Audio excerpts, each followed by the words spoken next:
नमस्कार साथियों। स्वागत है आपका अपने चैनल शिक्षा निकेतन पर।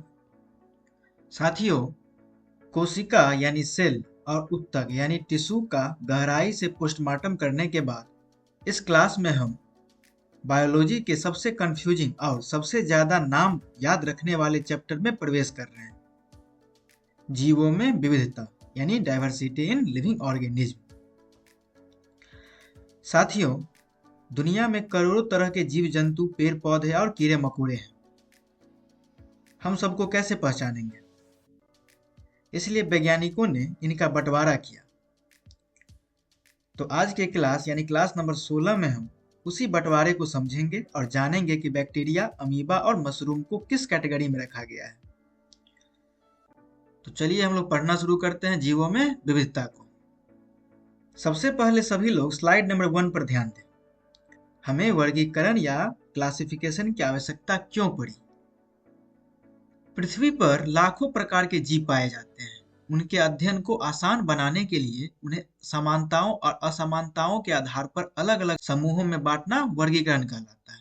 यानी classification means grouping organism based on similarities. मान लीजिए आप एक बहुत बड़े सुपरमार्केट या किराने की दुकान में गए।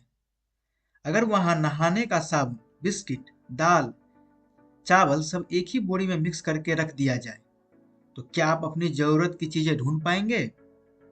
बिल्कुल नहीं। इसलिए दुकानदार नहाने का साबुन एक तरफ, खाने पीने की चीजें दूसरी तरफ और बिस्किट अलग रैक में रखता है ताकि उन्हें खोजना आसान हो। बिल्कुल इसी तरह दुनिया के करोड़ों जीवों को आसानी से पढ़ने और पहचानने के लिए वैज्ञानिकों ने उन्हें उनके गुणों के आधार पर अलग अलग रैक या ग्रुप में बांट दिया। इसे ही वर्गीकरण यानी कि क्लासिफिकेशन कहते हैं।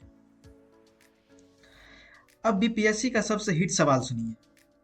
वर्गीकी का जनक यानी कि फादर ऑफ टैक्सोनॉमी किसे कहा जाता है? इसे रट लीजिएगा, कैरोलस लीनियस। ये वर्गीकरण के पितामह है यानी कि फादर ऑफ टैक्सोनॉमी है। Father of taxonomy Carolus Linnaeus. इन्होंने ही दुनिया को द्विनाम पद्धति यानी कि बाइनोमियल नोमेनक्लेचर दी। ये क्या है? लीनियस साहब ने कहा कि दुनिया के हर जीव का एक इंटरनेशनल साइंटिफिक नाम होना चाहिए ताकि दुनिया भर के लोग उसे एक ही नाम से पहचान सके। इस नाम के दो हिस्से होंगे। पहला नाम उसका वंश यानी कि जेनस बताएगा और दूसरा उसकी जाति यानी कि स्पीसीज। जैसे हमारा नाम होता है, जैसे मान लीजिए एक नाम है राहुल शर्मा, तो राहुल नाम है और शर्मा जाति या वंश है। वैसे ही इंसानों का वैज्ञानिक नाम है होमोसेपियंस। इसमें होमो हमारा वंश है और सेपियंस हमारा स्पीसीज है यानी कि जाति है। अगर मेढक है तो उसका नाम है राणा टिग्रिना। तो यह द्विनाम पद्धति किसने दी? तो ध्यान रखिएगा, कैरोलस लीनियस ने। फादर ऑफ टैक्सोनॉमी भी कैरोलस लीनियस है और द्विनाम पद्धति यानी बाइनोमियल नोमेनक्लेचर को भी देने वाले कैरोलस लीनियस ही है। अब आ जाइए स्लाइड नंबर 2 पर। बहुत सारे वैज्ञानिकों ने जीवों को बांटने की कोशिश की। किसी ने 2 हिस्सों में बांटा, किसी ने 3 हिस्सों में। लेकिन सबसे सुपरहिट और आज तक का सबसे मान्य मॉडल दिया आर.एच. व्हिटेकर साहब ने साल 1969 में यानी 1969 में। इन्होंने कहा कि दुनिया के सभी जीवों को 5 बड़े साम्राज्यों या जगत में बांट दो यानी किंगडम्स में बांट दो। इसे ही पंच जगत वर्गीकरण कहते हैं यानी 5 किंगडम क्लासिफिकेशन। इन्होंने किस आधार पर जीवों को बांटा? बीपीएससी ये आधार भी पूछता है। पहला आधार, कोशिका की संरचना यानी कोशिका कैसी है, क्या वो एकदम पुरानी और बिना दीवारों वाली है यानी प्रोकैरियोटिक, या फिर 3 बीएचके वाली है यूकैरियोटिक। दूसरा आधार, शरीर का संगठन, जीव एक कोशिका का बना है या बहुत सारी कोशिकाओं का। और तीसरा आधार, वो अपना खाना खुद बनाता है या दूसरों को खाता है यानी स्वपोषी है ऑटोट्रॉफिक या फिर विषमपोषी हेटेरोट्रॉफिक। इन 3 बातों के आधार पर व्हिटेकर ने जो 5 जगत बनाए उनके नाम उंगलियों पर गिनिए। पहला है मोनेरा, दूसरा प्रोटिस्टा, तीसरा कवक या फंगी, चौथा पादप प्लांटिया और पांचवा जंतु यानी एनिमलिया। तो इस क्लास में हम शुरू के 3 मोनेरा, प्रोटिस्टा और कवक का पूरा पोस्टमार्टम करेंगे और नेक्स्ट क्लास में पादप और जंतु जगत को यानी प्लांट्स और एनिमल्स को देखेंगे। तो आगे बढ़ते हैं और जानते हैं सबसे पहले जगत मोनेरा के बारे में यानी किंगडम मोनेरा के बारे में। यह पृथ्वी की सबसे प्राचीन और सबसे सरल जीव है। यानी जगत मोनेरा पृथ्वी के सबसे प्राचीन यानी ओल्डेस्ट और सबसे सिंपलेस्ट जीव है यानी सरल जीव है। इसे आप आदिवासियों की दुनिया समझ लीजिए। जब हमारी धरती बनी थी और जीवन की शुरुआत हुई थी तो सबसे पहले यही मोनेरा वाले जीव आए थे। इसकी पहचान क्या है?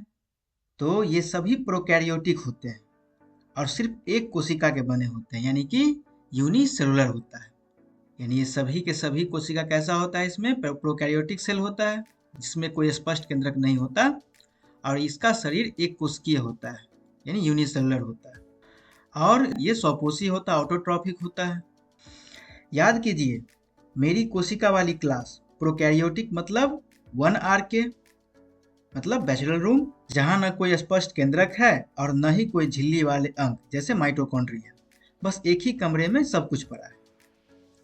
दुनिया के जितने ही बैक्टीरिया यानी जीवाणु हैं, चाहे वो हैजा और टीबी फैलाने वाले बुरा बैक्टीरिया हो या दूध से दही जमाने वाला अच्छा बैक्टीरिया यानी लैक्टोबैसिलस, वो सब इसी मोनेरा जगत में आते हैं। अब बीपीएससी का सुपर ट्रैप सुनिए। एग्जाम में सीधा पूछेगा नील हरित शैवाल यानी ब्लू ग्रीन एल्गी किस जगत में आता है? बच्चे नाम में शैवाल या एल्गी देखकर तुरंत पादप यानी प्लांट जगत पर टिक लगा देते हैं और उनका एक नंबर कट जाता है। गलत। नील हरित शैवाल असल में कोई पौधा नहीं है, यह एक प्रकार का साइनोबैक्टीरिया है और चूंकि यह बैक्टीरिया है इसलिए यह मोनेरा जगत में आता है। इसे कॉपी में 5 स्टार बनाकर लिख लीजिएगा। माइकोप्लाज्मा जो दुनिया की सबसे छोटी कोशिका है वो भी एक बैक्टीरिया है और इसी जगत में आता है। तो ध्यान रखिएगा नील हरित शैवाल पौधा नहीं है, मोनेरा है यानी कि बैक्टीरिया है, इसलिए यह मोनेरा जगत में आता है। तो समझ गए मोनेरा जो है वो सबसे ओल्डेस्ट है और सिंपलेस्ट है। चलिए अब आगे बढ़ते हैं और जानते हैं जगत प्रोटिस्टा को यानी किंगडम प्रोटिस्टा को, पानी के तैराक। ये मोनेरा से अधिक विकसित होते हैं और मुख्य रूप से जलीय यानी एक्वेटिक वातावरण में पाए जाते हैं। ये मोनेरा से थोड़ा एडवांस हो गए हैं। इनका प्रमोशन 1R के यानी बैचलर वाले रूम से 1 BHK में हो गया है। मतलब शरीर तो इनका अभी भी एक कोशिकीय यानी कि यूनिसेलुलर ही है, लेकिन इसकी कोशिका प्रोकैरियोटिक से अपग्रेड होकर यूकैरियोटिक हो गई है। यानी अब इनके पास अपना पर्सनल और स्पष्ट केंद्रक आ गया है यानी इसके पास न्यूक्लियस आ गया है। ये ज्यादातर पानी या नमी वाली जगहों में रहते हैं। इनके चलने के तरीके लोकोमोशन बहुत पूछे जाते हैं।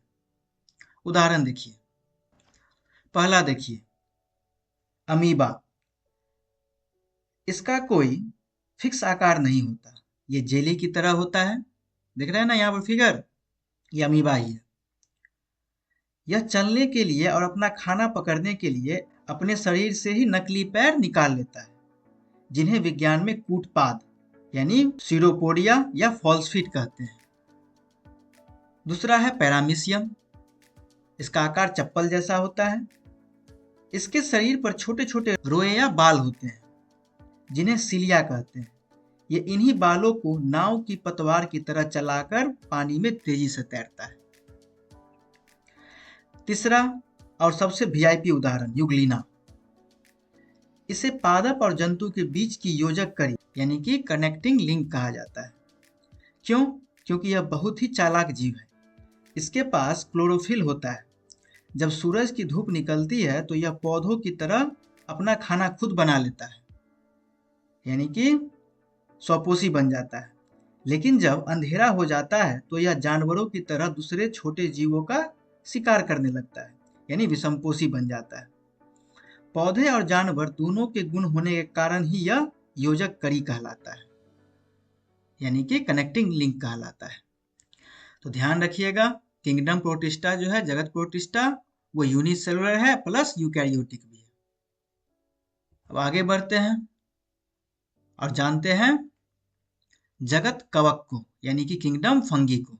आप इसे प्रकृति का सफाई कर्मचारी या सड़े गले के राजा कह सकते हैं।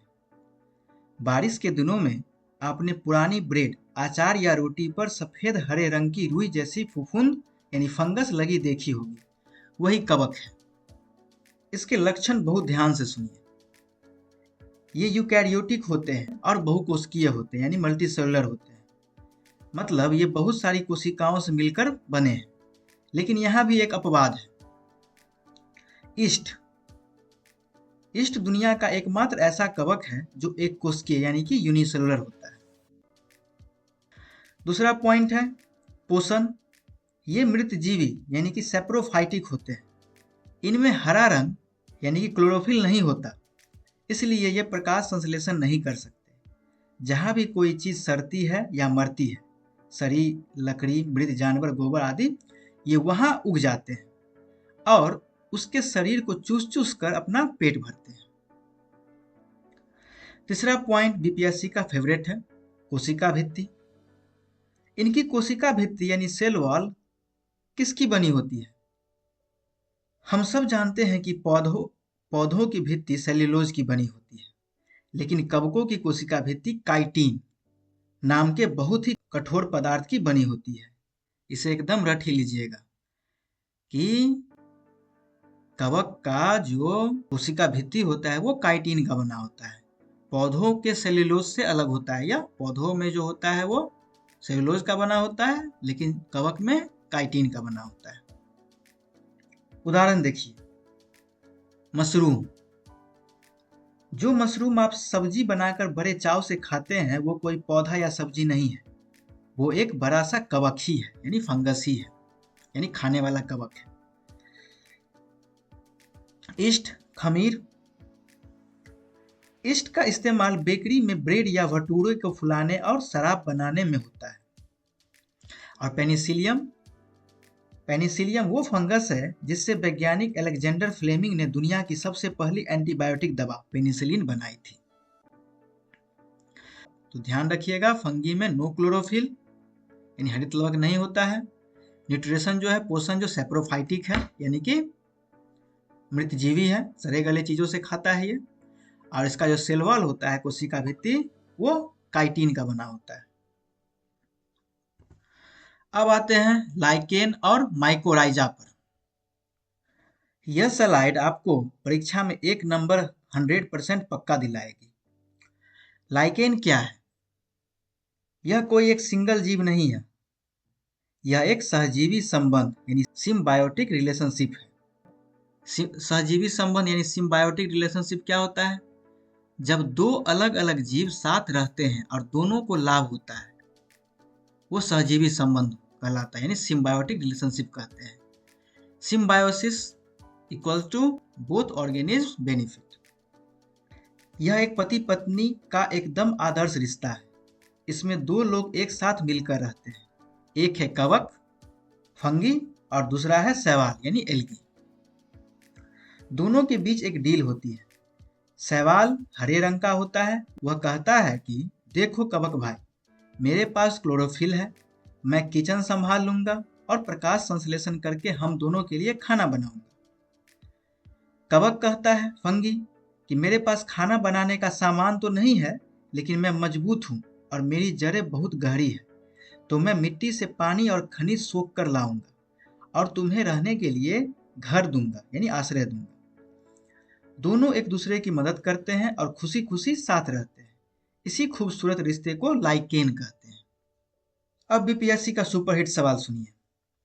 लाइकेन वायु प्रदूषण यानी एयर पॉल्यूशन के बहुत तगड़े सूचक होते हैं। ये हवा में मौजूद सल्फर डाइऑक्साइड गैस को बिल्कुल बर्दाश्त नहीं कर सकते। अगर आप दिल्ली या पटना जैसे प्रदूषित शहर में जाएंगे तो वहां आपको पेड़ों की छालों पर लाइकेन नहीं दिखेंगे। अगर किसी गांव के पेड़ों पर लाइकेन उग रहे हैं तो समझ जाइए कि वहां की हवा एकदम शुद्ध है। और जो लिटमस पेपर पर हम एसिड और बेस यानी अम्ल क्षार चेक करने के लिए बचपन से इस्तेमाल करते आ रहे हैं, वो भी इसी लाइकेन से रंग निकालकर बनाया जाता है। दूसरा है माइकोराइजा। जब यही कवक यानी फंगी किसी बड़े पेड़ की जड़ों के साथ ऐसा ही दोस्ती वाला रिश्ता बना लेता है तो उसे माइकोराइजा कहते हैं। यानी इसमें कवक और पौधों की जड़, ये इसका आपस में संबंध होता है। कवक जो है जड़ों की सहायता करता है जल और खनिज अवशोषण करने में, और पौधा कवक को भोजन देता है। सेम यही प्रोसेस है, लेकिन इसमें फंगी और एल्गी है और इसमें फंगी और रूट्स है। तो समझ गए होंगे। तो साथियों, थ्योरी वाला पार्ट तो खत्म होता है। अब समय है चेक करने के कि 1 आर के रूम, शैवाल की दोस्ती और काइटिन की दीवार का कंसेप्ट आपके दिमाग में कितना सेट हुआ है। तो चलिए टेस्ट शुरू करते हैं। फर्स्ट क्वेश्चन है, वर्गीकी का जनक यानी फादर ऑफ टैक्सोनॉमी और द्विनाम पद्धति का प्रस्तावक किस वैज्ञानिक को कहा जाता है? Which scientist is known as the father of taxonomy and proposed binomial nomenclature? R.H. Whittaker, Carolus Linnaeus या फिर रॉबर्ट हुक? तो इसका जवाब आप लोगों को पता ही होगा, option number B, Carolus Linnaeus. इन्होंने ही जीवों के नाम रखने की द्विनाम पद्धति की शुरुआत की थी, जिसमें पहला नाम वंश यानी जेनस और दूसरा जाति यानी स्पीसीज होता है, जैसे हमारा नाम होमोसैपियंस है। नेक्स्ट क्वेश्चन है, सभी जीवों को 5 जगत में वर्गीकृत करने का प्रस्ताव किसने दिया? Who proposed 5 kingdom classification? R.H. Whittaker, Carolus Linnaeus या फिर चार्ल्स डार्विन? इसका सही जवाब हो जाएगा option number A, R.H. Whittaker. इन्होंने साल 1969 में कोशिका की संरचना, शारीरिक संगठन और पोषण के आधार पर यह 5 जगत वर्गीकरण दिया था, जो आज भी पूरी दुनिया में सबसे ज्यादा माना जाता है। अगला क्वेश्चन है, कवकों की कोशिका भित्ति किसकी बनी होती है? Cell wall of fungi is made of? पौधों की भित्ति सेल्यूलोज की होती है और बैक्टीरिया की पेप्टिडोग्लाइकन की, लेकिन फंगस यानी कवकों की भित्ति एक बहुत ही कठोर पदार्थ की बनी होती है, जिसको हम काइटिन कहते हैं। यानी ऑप्शन नंबर सी इसका राइट आंसर हो जाएगा, काइटिन। नेक्स्ट क्वेश्चन है, नील हरित शैवाल किस जगत में आते हैं? पादप जगत, प्रोटिस्टा या फिर मोनेरा? नाम में शैवाल है तो पादप मत लगा दीजिएगा, यानी प्लांट से मत लगाइएगा।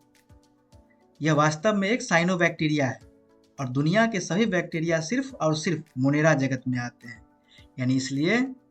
यानी इसका आंसर हो जाएगा ऑप्शन नंबर सी, मोनेरा, यानी मोनेरा जगत।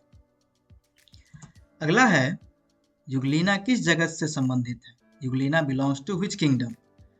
मोनेरा, प्रोटिस्टा या फिर कवक? चूंकि यह यूकैरियोटिक और सिर्फ एक कोशिका यानी कि यूनिसेलुलर का बना है, इसलिए इसे पानी में तैरने वाले जीवों के साथ रखा गया है।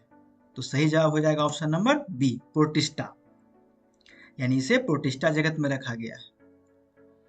नेक्स्ट क्वेश्चन है, ईस्ट वास्तव में क्या है? What is east? जीवाणु है, बहुकोशिकीय शैवाल है या फिर एक कोशिकीय कवक है?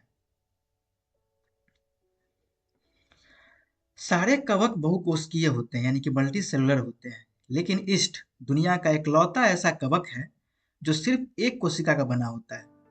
तो सही जवाब हो जाएगा ऑप्शन नंबर सी, एक कोशिकीय कवक, यानी यूनिसेलुलर फंगस। अगला है, वायु प्रदूषण का सबसे अच्छा प्राकृतिक सूचक कौन है? Best natural indicator of air pollution, fern, mycorrhiza या फिर लाइकेन? इसका सही जवाब हो जाएगा option number C, lichen. Delhi जैसे प्रदूषित शहर में लाइकेन जिंदा नहीं रह सकते। जहां हवा शुद्ध होती है ये सिर्फ वहीं उगते हैं, इसी से लिटमस पेपर भी बनता है। नेक्स्ट क्वेश्चन है, अमीबा भोजन पकड़ने और चलने के लिए किसका उपयोग करता है? Amoeba uses what for locomotion? Cilia, कूटपाद या फिर फ्लैजिला? अमीबा का कोई फिक्स आकार नहीं होता, यह अपने शरीर को आगे बढ़ाकर नकली पैर बना लेता है, जिन्हें कूटपाद या फॉल्स फीट कहते हैं। इसलिए सही जवाब हो जाएगा ऑप्शन नंबर बी, कूटपाद यानी स्यूडोपोडिया। पैरामीशियम सिलिया से चलता है। नेक्स्ट है, मोनेरा के जीवों के बारे में कौन सा कथन सही है? Which is true about Monera? एक कोशिकीय, प्रोकैरियोटिक, स्पष्ट केंद्रक नहीं, एक से अधिक या कोई नहीं।